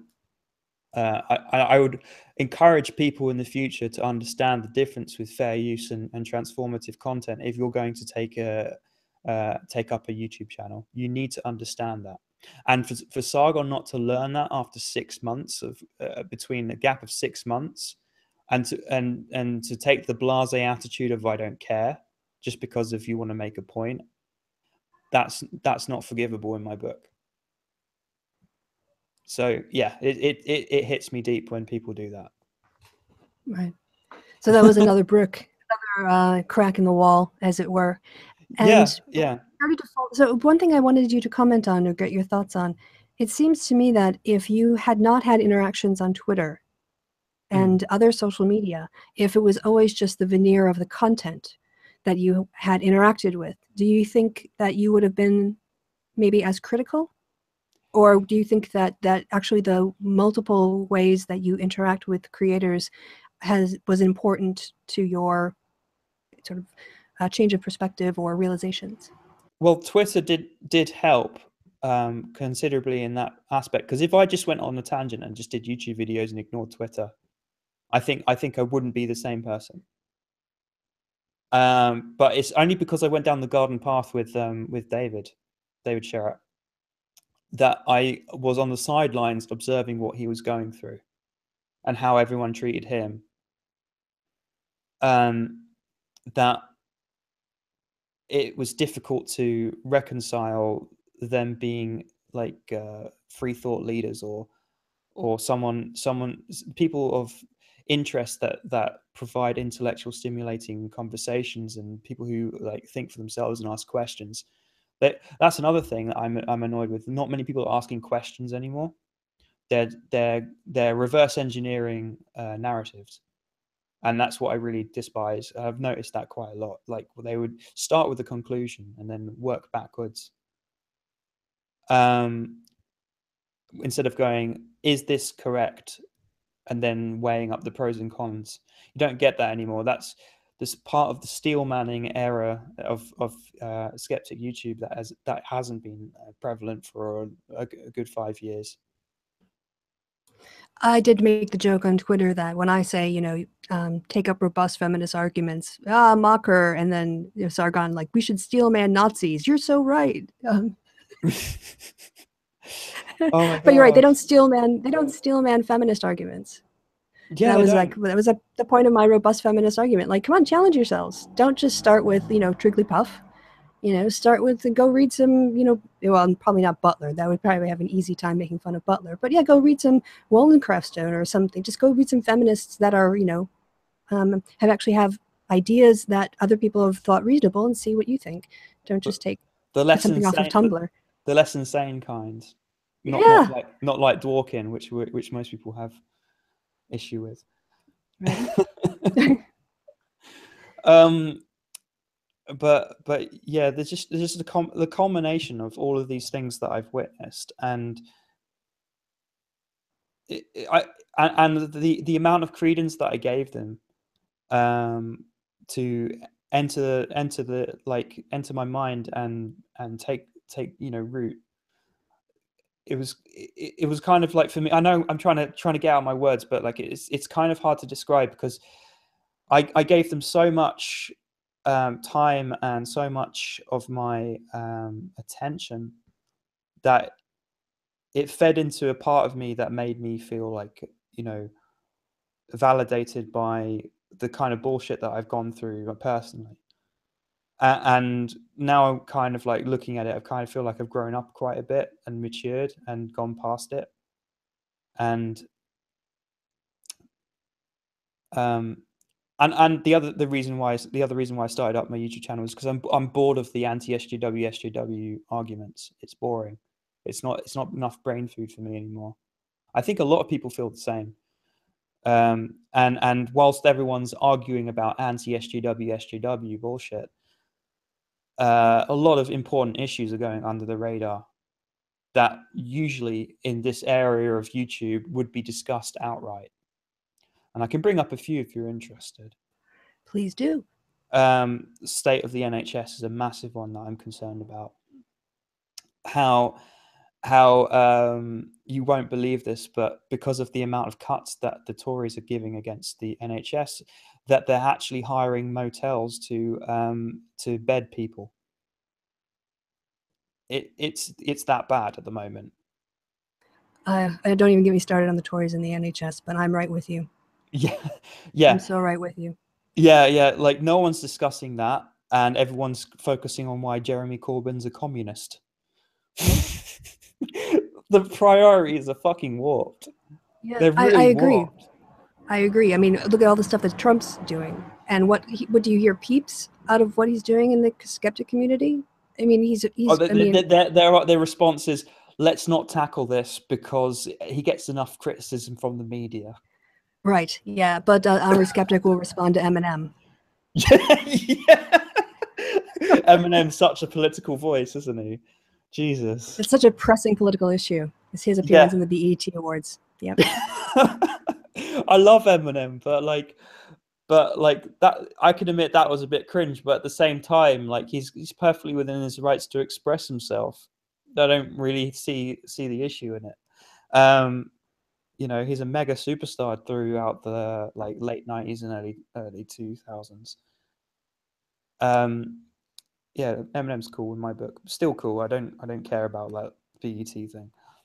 Yeah, I liked it. I mean, I personally liked it because he was channeling a lot of my frustrations too, especially on issues like Puerto Rico and all this stuff. So for me, it was that's free speech, and it seems more important to talk about policies that are or lack of policies that are leading to people to die from waterborne diseases in Puerto Rico, American citizens, than to focus on, Eminem. And that doesn't even get into the things that are within the wheelhouse of the skeptic community, like the fact that he's going to appoint some radio personality as head of the EPA. That guy ended up having to withdraw because he was interviewed by the FBI.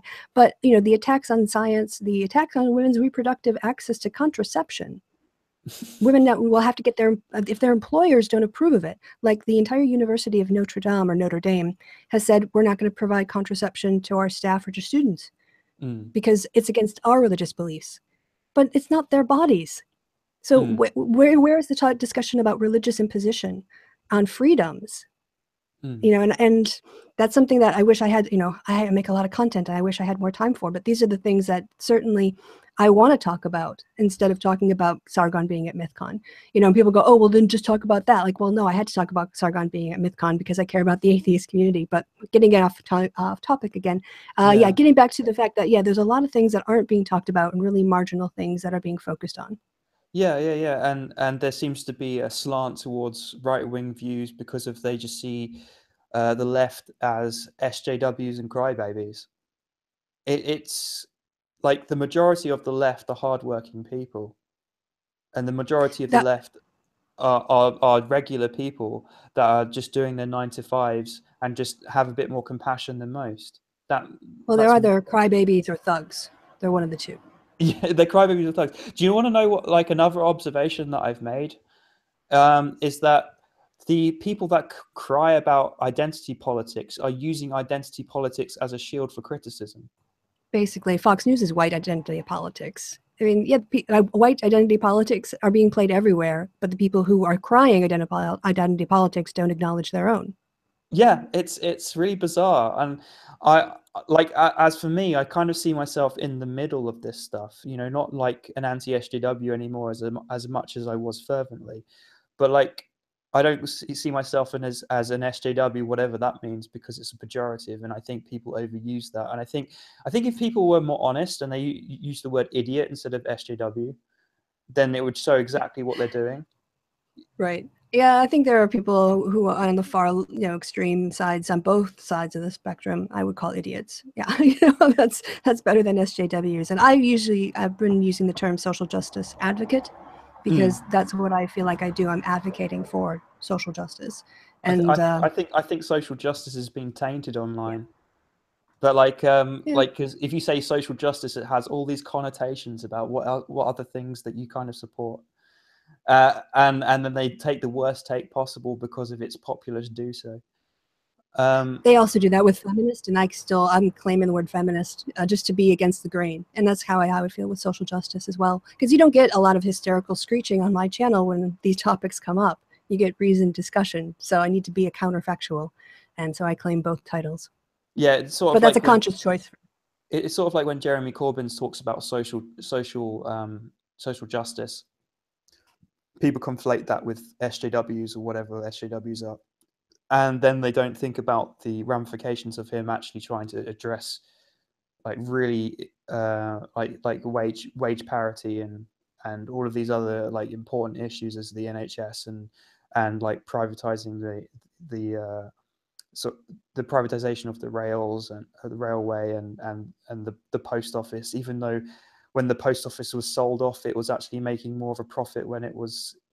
It was making more of a profit when it was like nationalized, and they sold it off for less than it's worth. Stuff like that.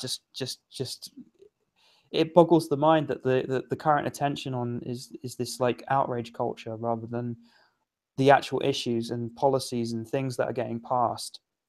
Yeah, it's a systematic redistribution of taxes from the working people into private pockets at every level. Whether in the United States it's prisons or what, you know, people wanting to privatize the roads. It's just about moving taxpayer money into the private sector where people don't get pensions, and so they end up on government assistance, also paid for by working people. I mean, for me, it's just a massive suck. All of these policies are just attempts to shift wealth into fewer and fewer hands. And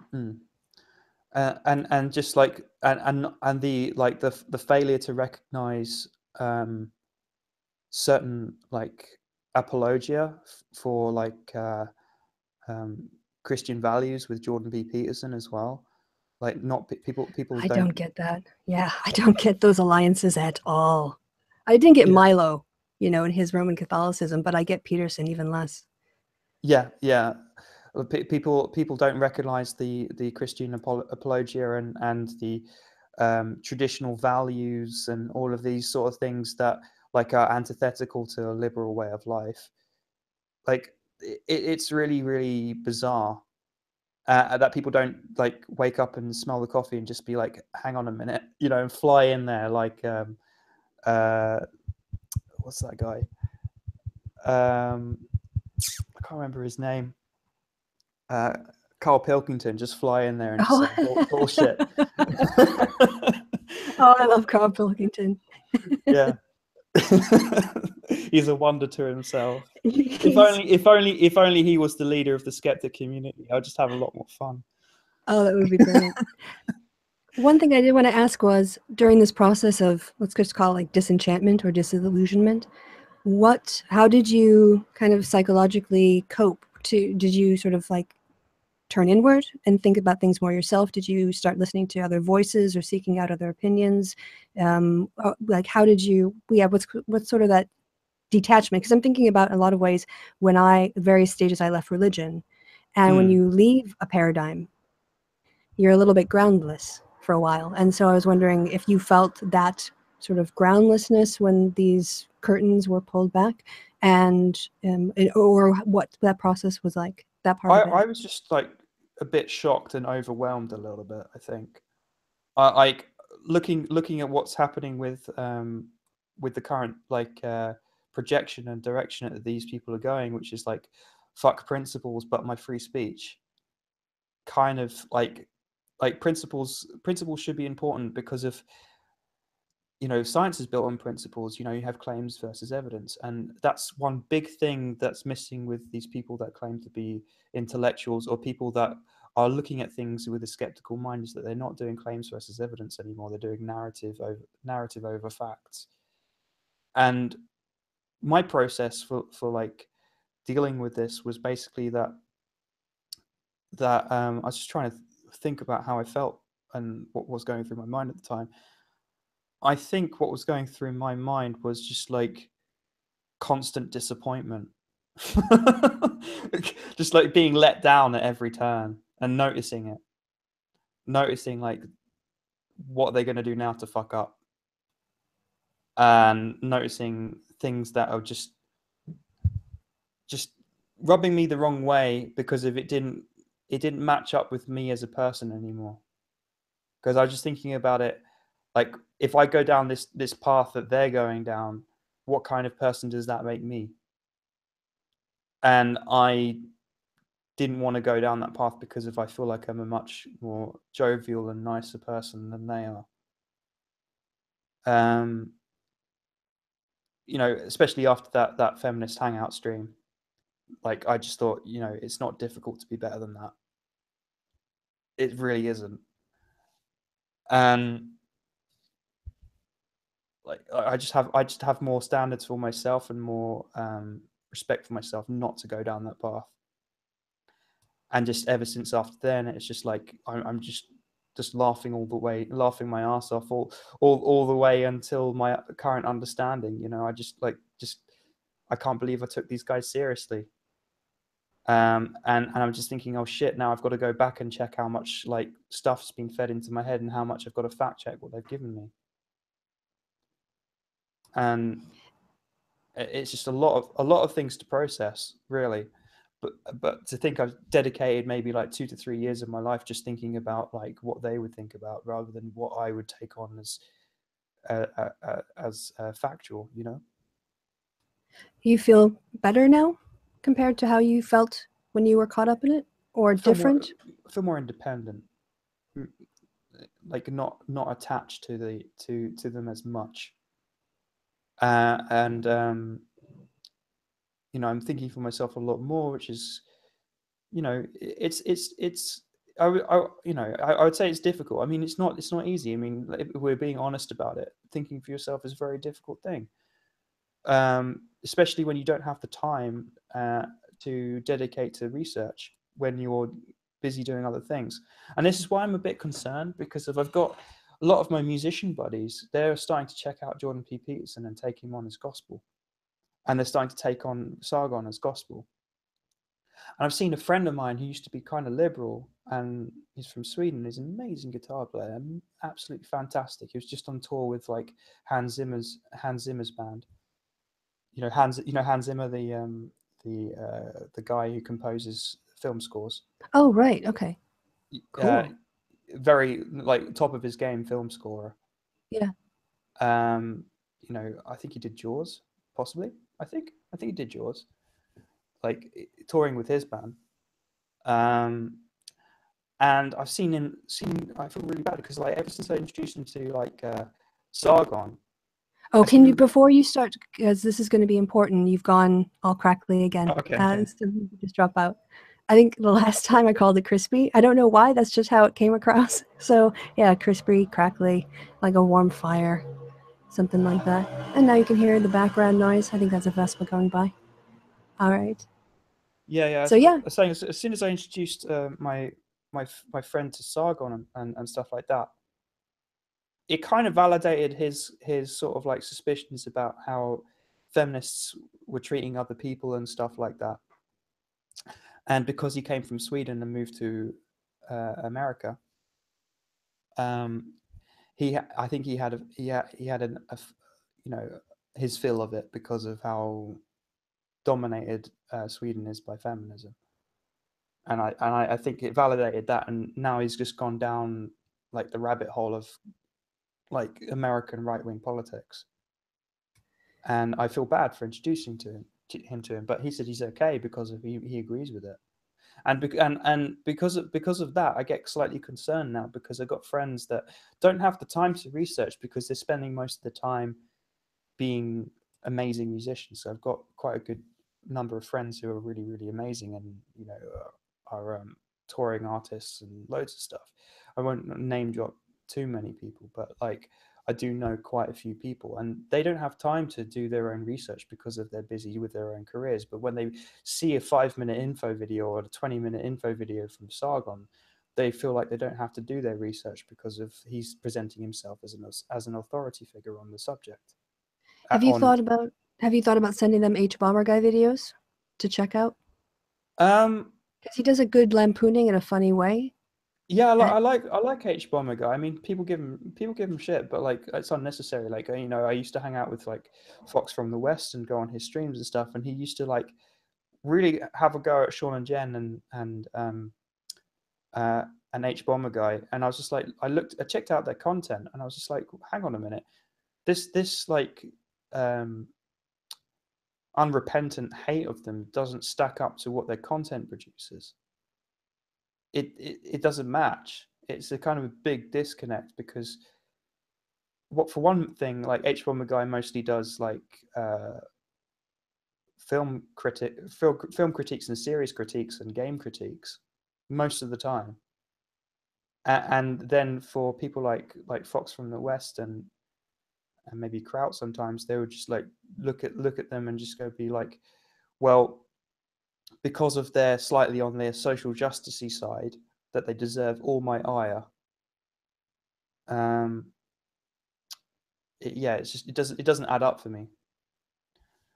But like, yeah, I just feel bad because of my friends. My friends are like being totally absorbed by this because they don't have time to research. They don't have time to fact check, or do counter narrative, or see a counter argument. Because they're the most popular people at the moment, they'll take them on as gospel. I was kind of in a similar boat as well until I spent a little bit of time on YouTube trying to figure it out for myself. And I feel grateful that I've done it because now I can just move on and put this in the past. You know what I mean?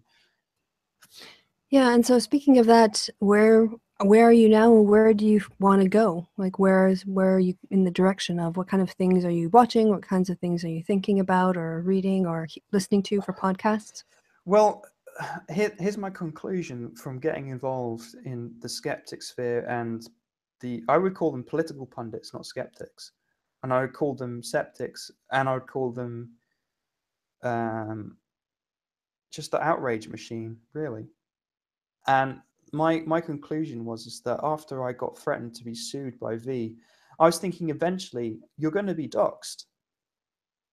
Eventually, my information about me being who I am is going to come out, and people are going to know who I am, and they're going to find my business. They're going to find certain things, and I know I'm speaking out of like precaution and fear, possibly, but it's a valid precaution to take. I can tell you, it's a completely valid precaution to take from personal experience. Yeah, and they'll probably leave negative reviews on my business, make my business much more harder to generate income, which I definitely don't want to happen right now because I kind of need the income that's coming in from that.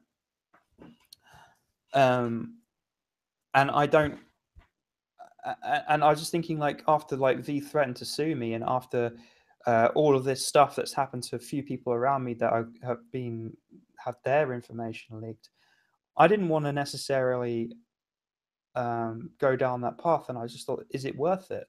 Is it worth it for me engaging with these idiots? And is it worth it for my information to be out there as public knowledge for something that I might not be proud of, or might not be fully, like, wholeheartedly engaged with? Is it worth it for me to sacrifice my musical aspirations for being a snarky idiot on the internet? And the conclusion I came to is not really, but I keep coming back though. So there's something in me that wants to express myself, like, intellectually, and grow as a person. But I don't know if it's worth my time because of the direction and the forecast of where it could possibly go. So currently, things that I'm absorbing is that I'm going back to basics. I'm um, trying to go and educate myself a lot more by reading stuff like, the Demon Haunted. I think it's the Demon Haunted Candle by Demon Haunted World. Sorry, by Carl Sagan, just because it's got a good bullshit detector in there. And educate myself on such issues as the NHS, because I care about that quite a lot. Not many people have mentioned the Naylor report, which is very, very important and being swept under the rug, which is basically the report that is saying that there's a private company that's set up to sound like the NHS, which is acquiring the land of the NHS and then selling off the buildings to private companies, which is fucking horrendous. No one's talking about it. That seems like criminal conspiracy. Like the government should be all over that. Well, it's approved by the government. What? Yeah. There's even an interview with Theresa May saying she's pushing for the Naylor report. No one's looked into it, and they're basically trying to force the hospitals to sell their equity to a company that sounds like the NHS, and then they're selling off their property, so that they can privatize it. And it's done. And then you get a lot of people campaigning on the streets saying, "Please save this hospital because it's being under threat." And I've seen many of those campaigns near where my parents live, and near where I live, where they come out and they have loads of flyers delivered to your door saying, "Please save our hospital because it's being sold." And then you're getting people who are getting messages saying that Virgin Care will come to see you now, rather than your appointment has been rejected and transferred over to Virgin Care. Virgin being Richard Branson's company, and they're trying to be the spearhead to taking over the NHS for the privatization sector. So many things that are wrong with the NHS that I could list off.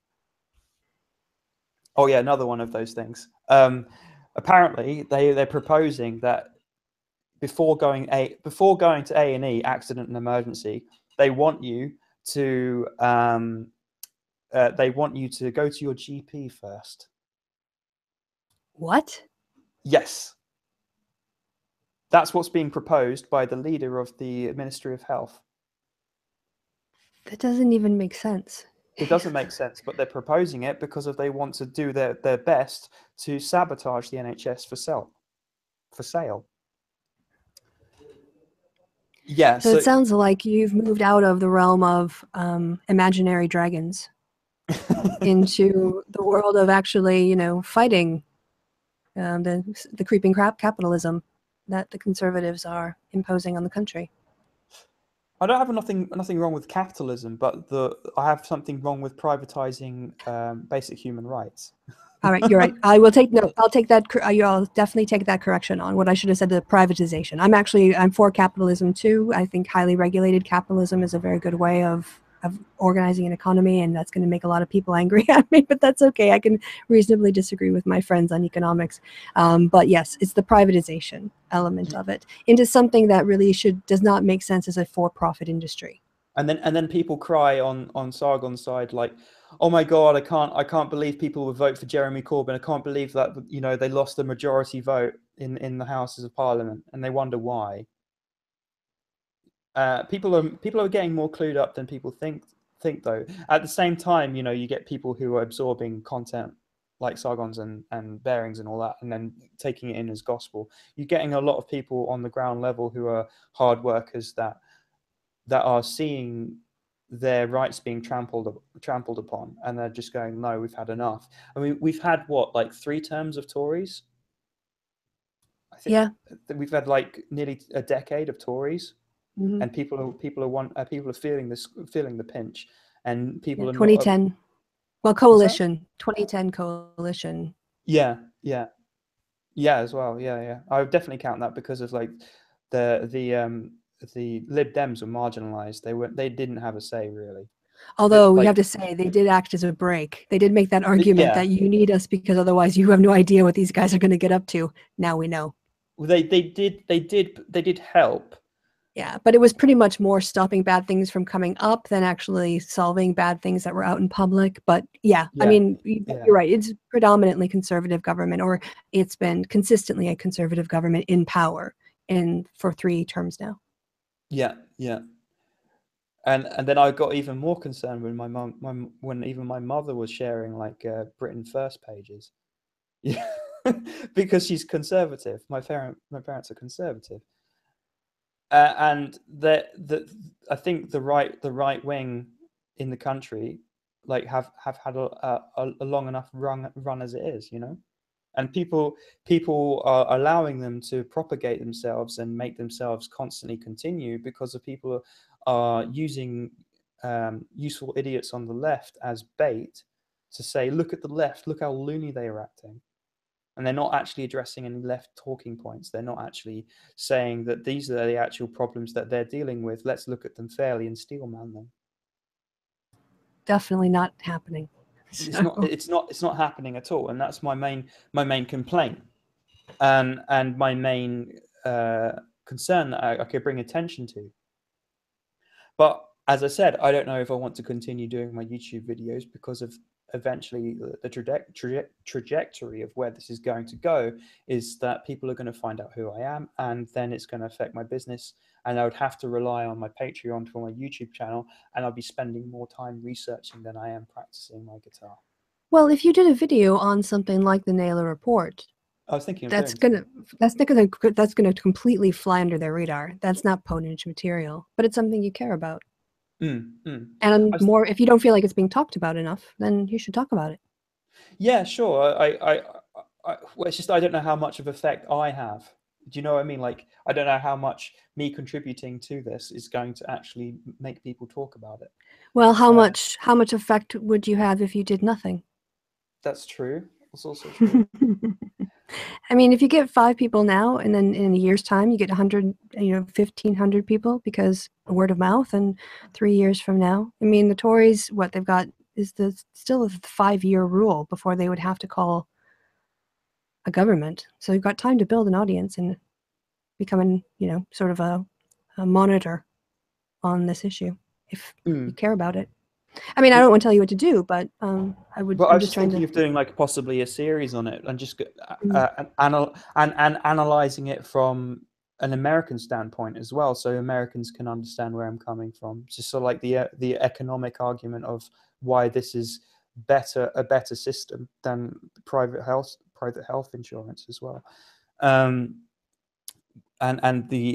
just running through like what is the NHS, what's happening with it, the Naylor Report as an episode. I can do so many episodes on it, just to talk about it fairly and in depth, because I just think it's something that I care about, because of like I see it as a basic human right in our society, and it has been since World War II. And for that to be stripped away, it's kind of like you're stripping away part of the identity of what it means to be English. And people want to be nationalists, but they don't complain about the NHS because they're either too lazy, or they don't see, or they don't understand it, or they haven't looked into it. It's one of those reasons.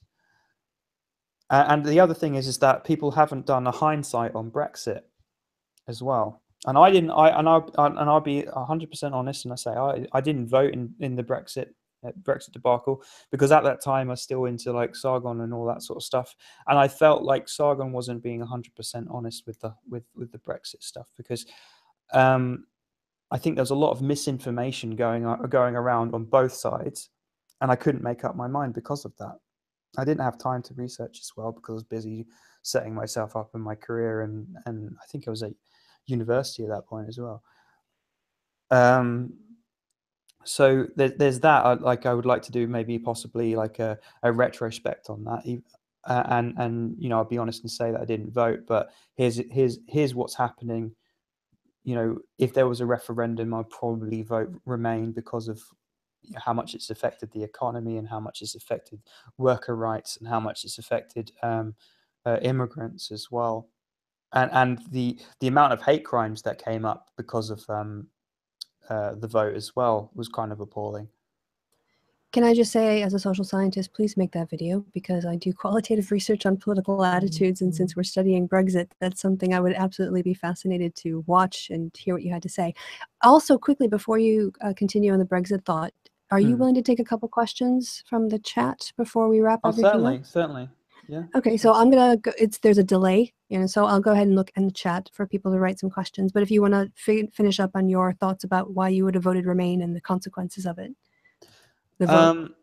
Well, the reason why I vote Remain now is because of the consequences of what's happened. But at the time, as I said, I didn't have enough information to go by, and I didn't research it enough to say if it was a positive or a negative for leaving. But looking back on it now, I've just seen so many people are worried about their position because of they're worried about their own citizenship, and there's a lot of people worried about their worker rights, and there's a lot of people worried about the healthcare rights, and people didn't understand that the £300 million a week was actually getting reimbursed through the EU system, and people use that as a talking point for saying that we have to pay them £300 million a week. They didn't understand that actually that was being reimbursed by the single market, and also the economic reason of being part of the single market is very appealing as well, because of then you can have free trade, and now there's going to be like taxes and tariffs, and the prices are going to go up. The economy got slashed. The amount of pound versus dollar, and I worked in a what's it called? I worked in a bureau de change, somewhere where you exchange money, and I watched that drop like considerably. It was like, I think it was like, it went from 1.4 to the pound, 1.4 euros to the pound, and now it's gone down to like less than 1 or 1.1, and the dollar the same. It really massively dipped, so the value of the pound has decreased. Mm-hmm. There's a lot of things that have made it like overall a bad decision. So and I'd have to research a bit more to know exactly what I'm talking about, because I've seen lots of things here and there, and especially from like law professors in universities saying why it's a bad idea, and there's actually a case to be made why it could be illegal as well. I've seen bits and pieces here that there's a case to say that the Brexit vote can be not legitimate. I don't know how that is, but like I would have to research that. I don't know too much about it, so I'm rambling at this point. We got a question here from G. Whistler. I think you quoted somebody about anarchism leading to fascism, or did you make the point? Because the question is, can you clarify the point about anarchism leading to fascism, unless I've misunderstood? Oh, right, that was okay. The first question. I watched a brief video on this, and it explained it quite well, because it's basically said that, like, historically, whenever there's like a power vacuum and there's anarchism happening, a fascist dictator will rise to take the helm, and they will use that. They will use the anarchy and the power vacuum to garner support for them, because of they get to a point where they can be seen as someone that can lead them out of anarchy. Okay. Next question. Oh, sorry, didn't want to cut you off. And that you can see that happening in you can see that in history. A prime example, not to invoke Godwin's law, but I am, but like. Is to say, Nazi Germany, exactly that happened. So yeah. Yep. Okay. Andid asks, do you have any thoughts on atheism plus or an intersectional atheist movement? Well, here's the thing. I haven't steelmanned a feminist argument either. And with the atheism plus, I think my stance on that is like why? My stance on that is why? Why do you need to take the question of do you believe in God to associate it with humanistic tendencies? You should create a different movement that's not based on atheism if you want to make that statement and that stance. Okay. Oh, sorry. When you had a long pause, I thought you were done. But if you want more, go ahead. Yeah, it's just that, like, if you have issues with all of these other things, then you make a movement based about those issues. You don't tag it onto a question about theism. It doesn't make sense. Okay. Then I think it's Lucinda. No, it's not Lucidia of the South. Sorry, LOTS. Writes, I don't know you much, so can I ask where you stand politically? And part 2 is, has leaving the skeptic community changed your political views? I never see myself as a political person. And if you wanted to categorize me, maybe I would fall on the left, but like I never see myself as a political person. I don't see myself, caring too much about politics, even though I am in the political debate sphere. I just take issue where I want to take issue, if that makes sense. As for leaving the skeptic community and the skeptic, I call them the skeptic community because it allows skeptics to breathe. But if leaving the skeptic community, I can understand there's a lot of right-wing rhetoric that I've probably been parroting and people have been parroting, and that leads like a gateway open to people, open to right-wing views that they not necessarily endorse, but they kind of like, for a better term, I wouldn't say dog whistling, I think that's wrong, but just like placating to right-wing views that allow certain narratives to propagate when they're not based in reality. That's my stance of it, and where I'd see myself now. I would like to say that I'm probably playing devil's advocate for the left, because it's like me playing Dark Souls on hard mode. If everyone knows what Dark Souls is, it's a game where you constantly die. I like to take up that mantle because of everyone sees the left as SJWs, and it's more exciting and more interesting to have like to be in aversion to the current like narrative that's being propagated by most of these YouTubers. So you're the new counterculture. Pretty much, I enjoy that. I've done it all my life, so it's fine. I'm used to it. Now, new Wittgensteinian, asks, can you talk about the biological denialism within feminism you mentioned? I'm a psychology grad student, and I don't see any of the stuff I read as conflicting with my feminism. And I'm going to say, first of all, can we not? Just because it's an interesting question, but maybe for another topic, or another time. We've been going 2 hours, so I don't want to speak for you because I'm not answering the questions. You are, Sure. but I would just put that out. If that's if talking about biological denialism within feminism is not something you feel up to, I'm going to give you an out. well, what I would say is that I would have to. I've seen like denial of sex differences, and denial of being like a dimorphic species, and denial of like let's say certain men can do this and women can do that. The denialism of like physical strength, and denialism of like of like how certain men would think, and certain how women would think because of their biologically predisposed to, and you seeing that happen with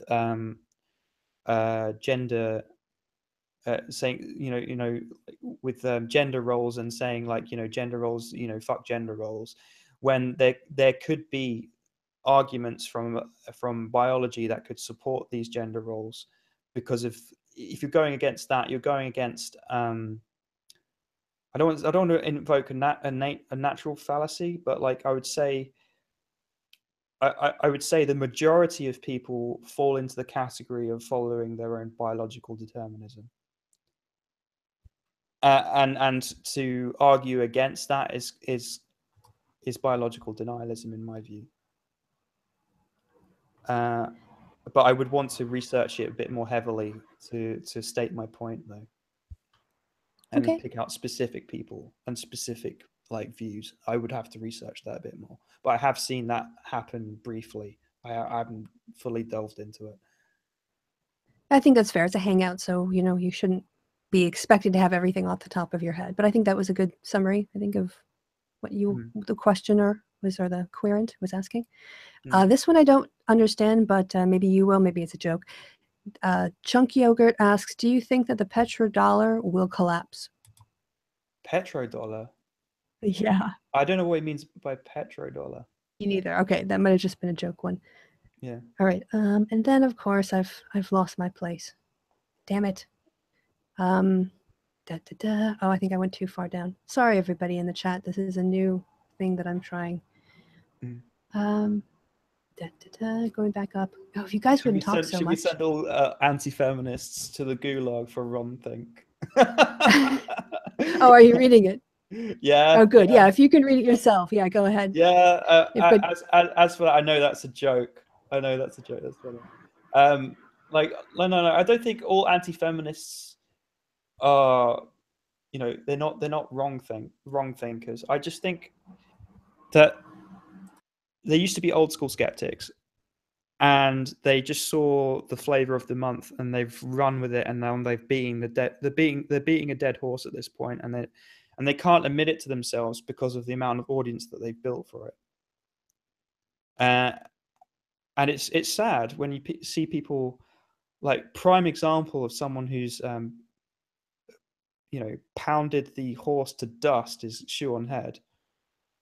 Like, if they could talk about other topics, it would be such a non-godsend. It would be just such a breath of fresh air if they just could talk about something else other than my feminism. Yeah. It's just so boring right now, and I just think they need to mature and move on. Well, from a capitalist point of view, I think they flooded the market with too much product. And there's not enough demand. Yeah, it's just like buying toilet paper at this point. Yeah, you can get it from anywhere. Yeah. But like, if they started talking about other subjects, I'd be very appreciative. I see a question here, if you don't mind me answering it, because it's more, I think, directed at me, unless you feel like you want to answer it. But Chunk Yogurt asks, does political science or social science actually evolve the scientific method? Yes. That's why it's called social science. We start with either deductive or inductive methods, just as the natural sciences do. We work from theories, we operationalize our terms, we create measurement instruments. A survey is actually a measurement instrument. You're measuring public attitudes. And we try to refine our instruments, we test our instruments, we improve them, we question them, and we have hypotheses that, in terms of quantitative research, has to meet a certain social standard of a margin of error. So we can say within, a p-value of 1 in 1,000 chances this is wrong, or 1 in 100 chances it's wrong, or 5 in 100 chances it's wrong. But we have some level of measuring how accurate we are, and we make conclusions based on the data. So yeah, from start to finish, social science is a science applied to the social world. It's the scientific method applied to a different object. The natural sciences, their object is nature, and in the social sciences, our object is the social. So how would you differentiate that from being an anthropologist? Well, again, it comes down to whether or not, if you want to talk about deductive approaches, and that's the case where you have a theory and then you create a prediction and then you test that prediction against the evidence. I don't know to the extent they can do that in anthropology. That seems more like a inductive, where you take observations and you try to cluster them and understand them and create a theory that ideally you would then turn into a deductive theory and make a prediction about, and then make observations. So it's the whole interaction between observation leading to theory, theory leading to predictions, predictions leading to observation, and then conclusion. Yeah, and then you go back. Right. Yeah. I mean, I would say, in the same vein of Frank Zappa, that I'm an amateur anthropologist.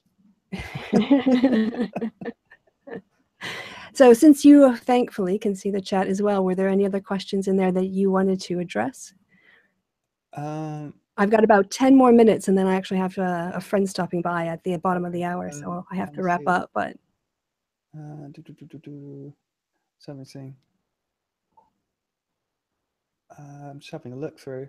Yeah, sorry, a little bit of dead air. We've been pretty good about not having any dead air with the various audio problems and everything else. So I think, considering we're going on plus 2 hours, we were allowed a little, okay, just be quiet for a second. I don't see. Don't see any more?